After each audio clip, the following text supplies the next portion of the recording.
Here we are with BBC radio analyst and sometimes welterweight contender Paulie Malignaggi. Part-time contender.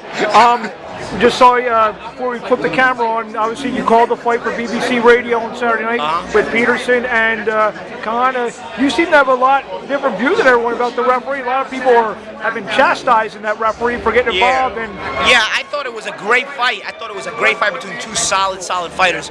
I just thought the ref was doing his job. You know, you cannot push to the point where you're extending both arms out. I mean, Akan was pushing so hard that he was extending both his arms out. You know, this isn't the NFL where you're protecting your quarterback and you have to push off the defensive lineman from being an offensive lineman.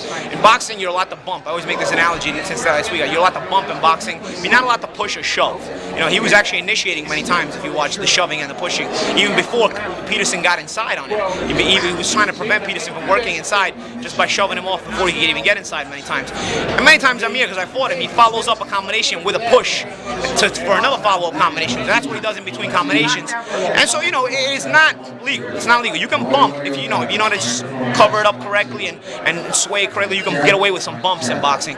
You can bump off the guy, but you can't push to the point where your arms are extended. Obviously, a lot of fighters, they don't like to be pressured. Obviously, you want to control and dictate the action. But that's how you got to learn to manage the clock. You know, there's clock management skills. You know what I mean? I've been pressured my whole career, but there's clock management skills you smother, you turn a guy. You know, you use your jab more consistently. You know, because just the jab many times is a clock eater. You know what I mean? I thought he looked a little amateurish the way he was running around. Yeah, because I think once the option of doing the pushing down, and because that's his only way he knows how to kill time, is pushing you away or pushing you down. And so I think once you took that option away from him, it kind of exposed him a little bit, you know. And that's not to say that he's exposed as a bad fighter, because Amir's still a great fighter. But it exposed him a little bit in what he's lacking, you know.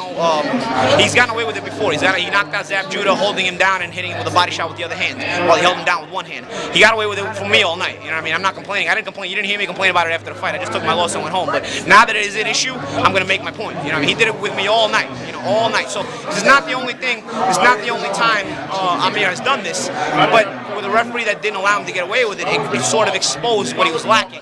I think Amir needs to know, and I think Amir has the ability to have those clock management skills. He's got an excellent jab.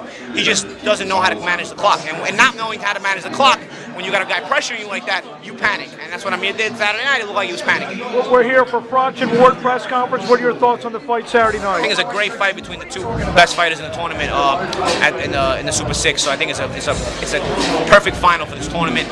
Both guys are complete in a lot of ways. First off, they're both mentally strong. They have character. They've shown character. You know, Froch has shown the ability to get up off the canvas. Ward has shown the ability to get in the trenches if he needs to. Same with Froch. You know, they both are world champions. They've both been in with tough competition. They're both good fighters. So a lot of the intangibles match up evenly. I just think Andre's a little bit more complete in the technical aspect of it. That's probably going to win him more rounds than lose. And I think Andre wins the decision. And finally, we'll get to your day job. There's been a lot of rumors going around that you may fight Sanchenko for WBA welterweight belt. Any update on that? No update yet.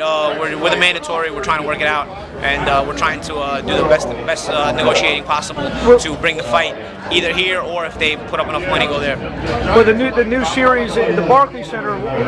What's that supposed to happen? You know, the Barclays Center is opening this year, and so that would be a great fight for the Barclays Center. That has also been rumored, since there's a big Ukrainian population in New York, to make me and Sanchenko in the Barclays Center and make it one of the opening bouts. But you know, that also depends. A lot of that depends on the opening of the center and to see where we go. You fought the guard. You defended your title. Fought title fights the guard.